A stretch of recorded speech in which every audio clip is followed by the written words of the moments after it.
You don't just wake up one day and decide to doubt the woman you built your life with, not after 22 years of shared holidays, mutual sacrifices, raising two kids, and late-night conversations where you thought you were staring into the eyes of someone who genuinely had your back. But looking back, I can pinpoint the exact moment something inside her changed, not overnight, not with a thunderclap, but with a slow, almost imperceptible shift in energy. It started with the phone, of course, the classic move, where it went from lying face up on the counter to suddenly never leaving her hand, even while she cooked or folded laundry. Then came the random late-night walks to clear her head, when she used to curl up with me on the couch and fall asleep halfway through some documentary we both pretended to understand. That, and the new perfume she said she bought on sale, even though I know her well enough to remember she once sneezed just walking past the fragrance aisle.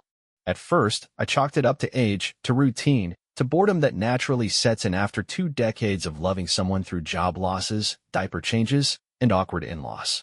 But the way she started treating me made my chest ache, not with heartbreak, at least not yet, but with confusion so thick it felt like swimming through fog.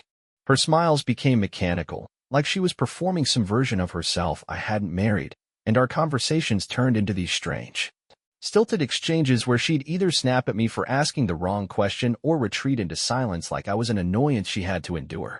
And the worst part, the part that made me lie awake most nights staring at the ceiling, were the whispered phone calls she took on the patio, just low enough that I couldn't catch a word, but long enough to convince me I was no longer her favorite person in the world.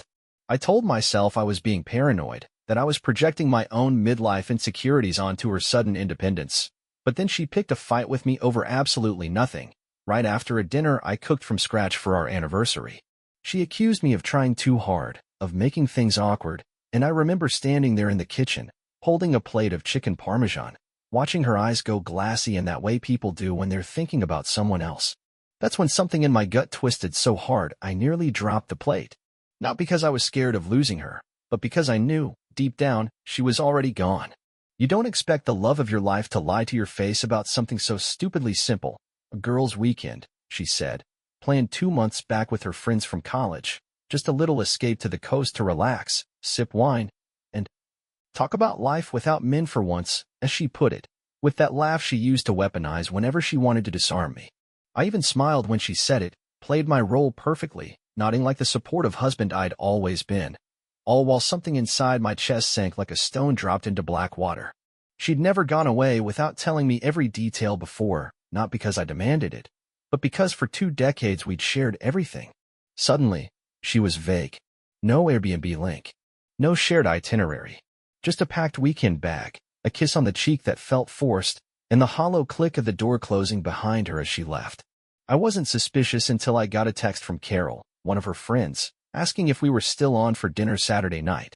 At first, I thought maybe the girl's trip had been canceled and she hadn't told me, but then I checked her social media, nothing. Dead silent. So I called Carol. "She's at the beach, right?" I asked, and the pause on the other end could have filled a graveyard. Carol said they hadn't done one of their girls' weekends in over a year, and no, she hadn't heard from my wife in weeks. She sounded confused, worried even, and I could practically hear the gears turning in her head the same way they were grinding in mine.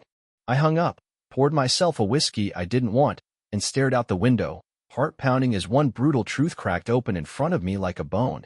She was lying to me, boldly, without hesitation, and without fear of being caught.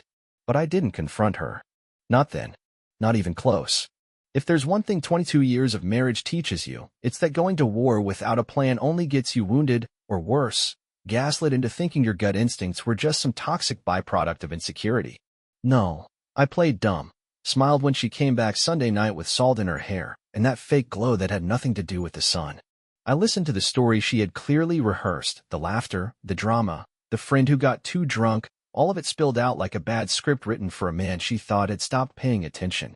And while she talked, I was already planning my own trip, the one I wouldn't be taking, at least not in the way she thought. If she wanted to play pretend, I'd play right along. But this time, I'd be the one writing the script. Some men snap the moment they suspect betrayal. They scream, accuse, demand answers, throw rings on countertops and pack bags in the middle of the night. But I've never been one to move without thinking. I learned a long time ago that if you want the truth, you don't dig with a shovel. You dig with a scalpel. So I crafted my lie as precisely as she'd crafted hers.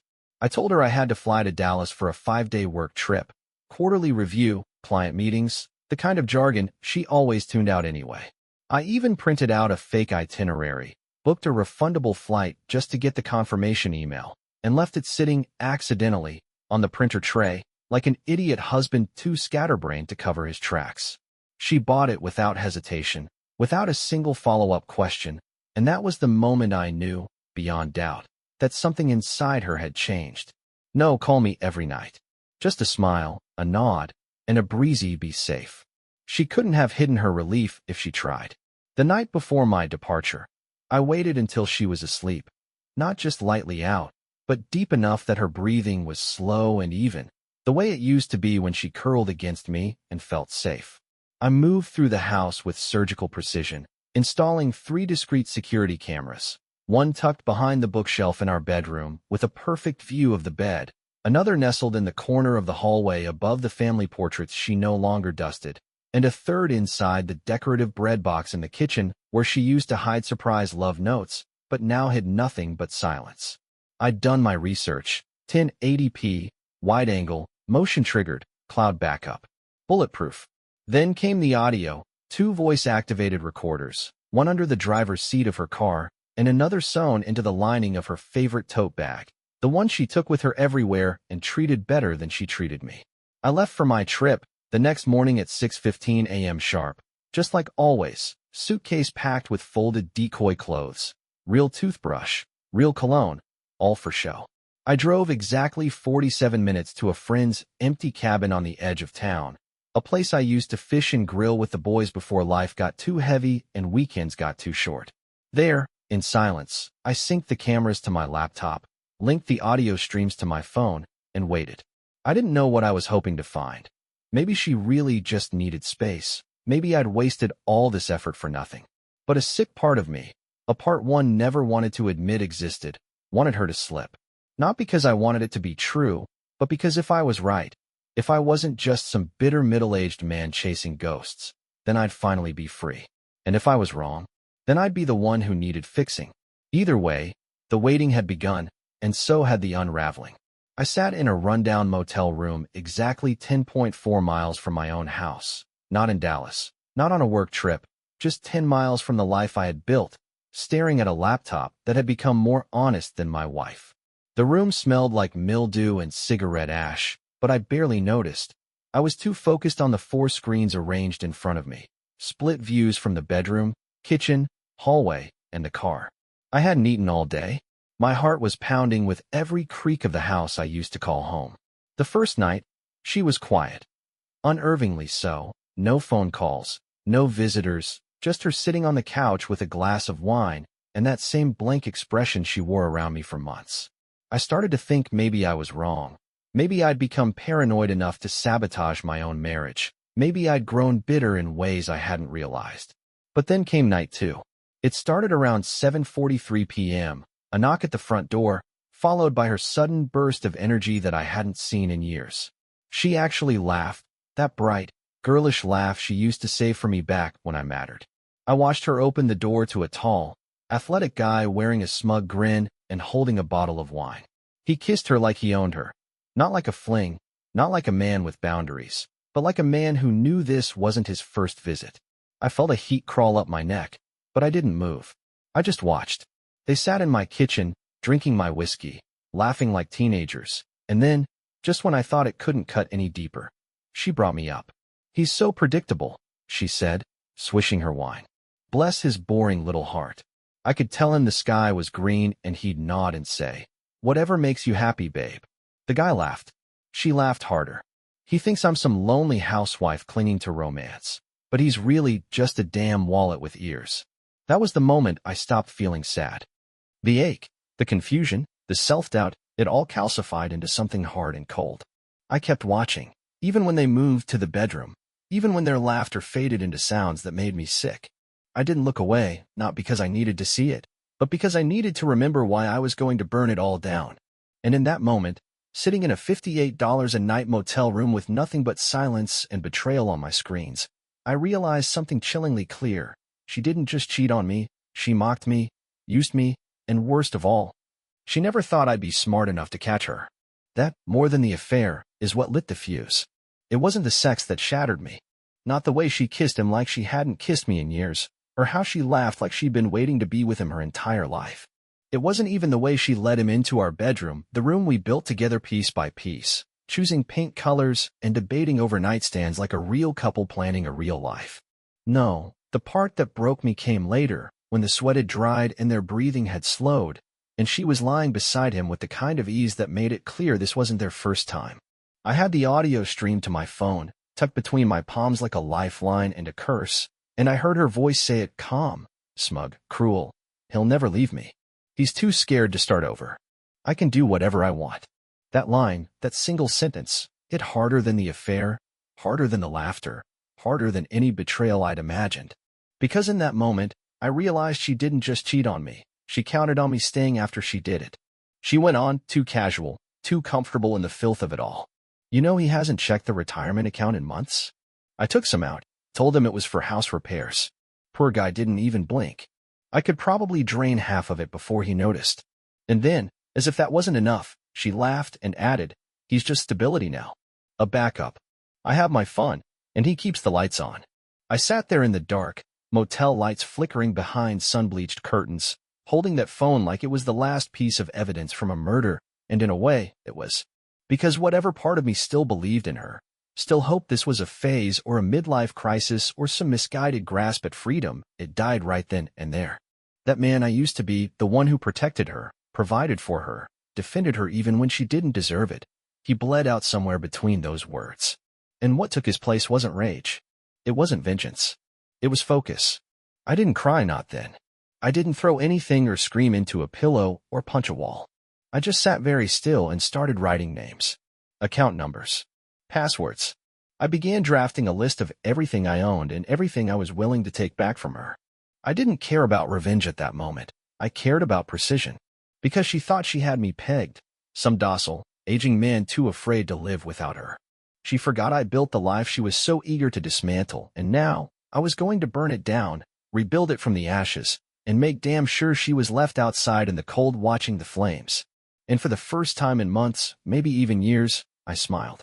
Walking through the front door after 5 days of pretending to be across the country, I felt like a ghost slipping back into the life of a man who had no idea his world had already burned to the ground.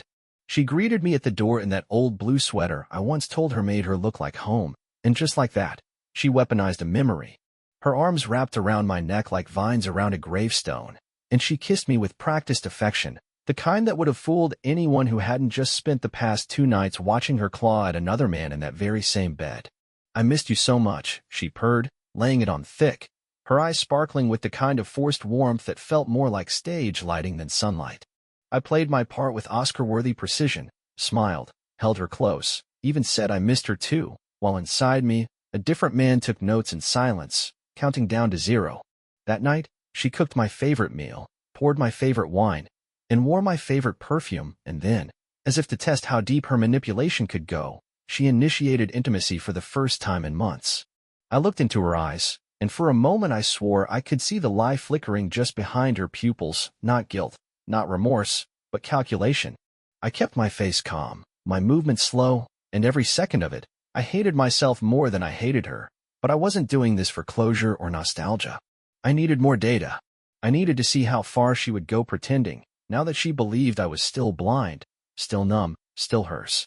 After she fell asleep, I slipped out of bed and into my home office, where I spent the next 2 hours backing up files, photographing statements, and quietly pulling every string I had let her think was loose. Over the next several days, I played the role of the loving husband with mechanical precision.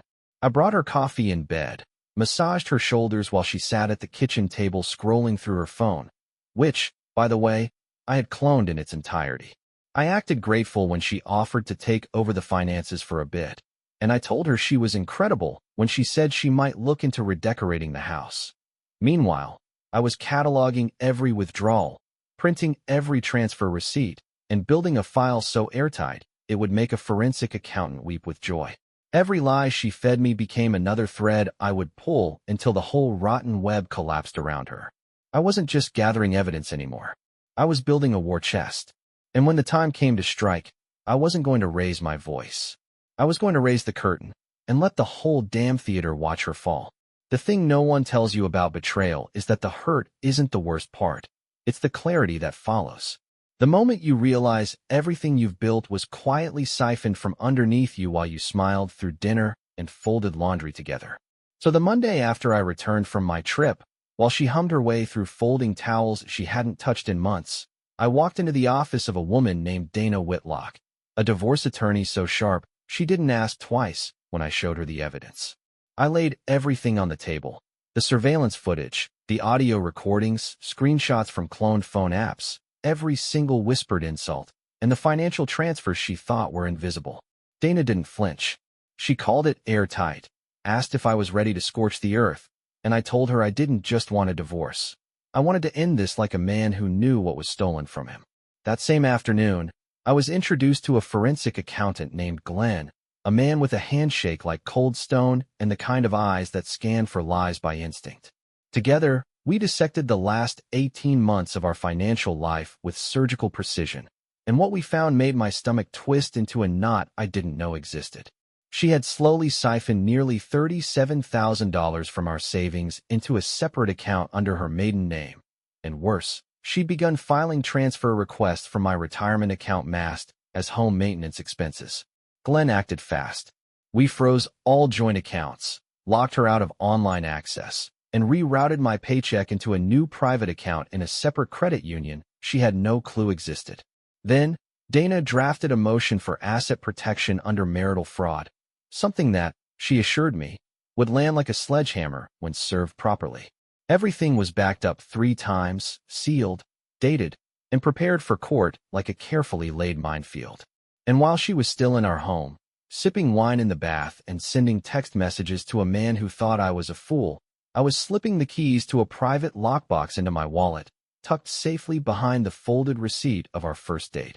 A reminder of what she used to be before she turned our life into a game. Inside that lockbox sat digital backups, notarized statements, 2 flash drives, and a letter to myself. A promise that when this all ended, I would not be the man crawling from the wreckage. I would be the one lighting the match. She thought I was the weak one, too afraid to start over, too broken to walk away. What she never understood, what she will soon learn, is that some men don't make noise when they're planning revenge. They just prepare, quietly, completely, and then they strike without mercy. There's a calm that comes over you right before you end something permanent, not rage, not relief, but something closer to surgical clarity. I invited her to dinner at her favorite restaurant, the one with candlelit tables and overpriced wine she used to gush over back when she still pretended to like me. She wore the red dress I hadn't seen in 2 years, the one she probably saved for him, and smiled at me like a woman who thought she'd won, like a con artist on her victory lap. I played my part, complimented her, held her chair, even ordered the bottle she loved. We talked like a couple rekindling a spark, and the entire time, she never suspected the man across the table already had the match lit. I watched her sip her wine, tuck a curl behind her ear, and lean in like she might actually want to be close to me again. That's when I pulled out my phone, tapped send, and slid it back into my pocket without breaking eye contact. At first, she didn't react. Her phone buzzed on the table and she ignored it, still in performance mode. Then it buzzed again, and again. Her smile faltered. "It might be work," she said nervously, glancing down as the screen lit up. 1 new message. 2. 6. I watched her thumb flick across the screen as the footage loaded, the bedroom clip first, then the audio, then the PDF of her siphoning money from our accounts. Her face drained so fast it was like watching color leave a painting. She didn't even blink. Her lips parted, breath catching, and I knew the exact second she hit the clip where she called me a wallet with ears. Her hand trembled. She looked up at me, eyes wide and glistening, and stammered, This isn't what you think," but I was already standing. I didn't shout. I didn't throw the wine glass. I didn't give her the satisfaction of my rage. I pulled the crisp manila envelope from my jacket pocket and laid it gently on the table beside her untouched filet mignon. "These are divorce papers," I said, calm as winter. "Everything's already been filed. You'll be served formally in the morning, but I figured you deserved a preview." She started to cry, real tears this time, not the crocodile kind she used when she wanted something. Please, let me explain, she choked out, grabbing for my hand. But I stepped back like her skin was poison. I nodded toward her phone. No need, I said. You already did. Then I turned, walked past the waiter frozen in confusion, stepped out into the cold night air, and felt something I hadn't in years, free. The silence that followed the confrontation wasn't peaceful, it was deafening, the kind that presses against your eardrums like deep water. By the next morning, she was locked out of every financial account. No more shared savings, no access to my paycheck, no way to reach the credit cards she used to fund her little double life. I'd even frozen her access to our joint Amazon account, and something about that detail, that she couldn't even order another one of her overpriced scented candles, gave me a twisted sense of closure. Her first text came by noon. Please, we need to talk. Don't do this over one mistake. I didn't reply. The next one was longer. She blamed stress, hormones, claimed she was overwhelmed, and emotionally neglected. She used every excuse in the book except the truth. Her final Hail Mary? Claiming the footage was defaked. That's not me, she wrote. Someone's trying to sabotage our marriage. I screenshotted it, saved it to the folder marked documentation, and went back to my coffee. By the end of the week, her carefully curated world began to collapse like wet cardboard. Her affair partner, Mr. Suave with the six-pack, ghosted her the second she told him about the divorce filing. She called him during one of the recorded car rides, voice cracking as she asked why he wasn't responding. His reply was short, I'm not trying to get dragged into your mess. Click. Line dead. Her parents found out next, not through me, but through my attorney's letter sent to their address, since the marital home would now be processed for division.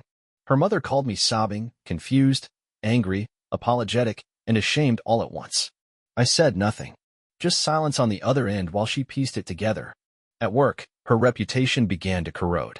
I hadn't exposed her publicly, but whispers travel fast, especially when someone who once seemed polished starts showing up late, looking hollowed out, always on edge. Her circle of friends, the ones she used to drink wine with while trash-talking other husbands, stopped responding to her messages one by one. It turns out infidelity is only glamorous when no one's left holding the receipt. She started showing up at the house unannounced, mascara streaked, voice trembling, spinning whatever narrative she thought I might fall for: childhood trauma, marital drift, a moment of weakness. I didn't raise my voice. I didn't argue.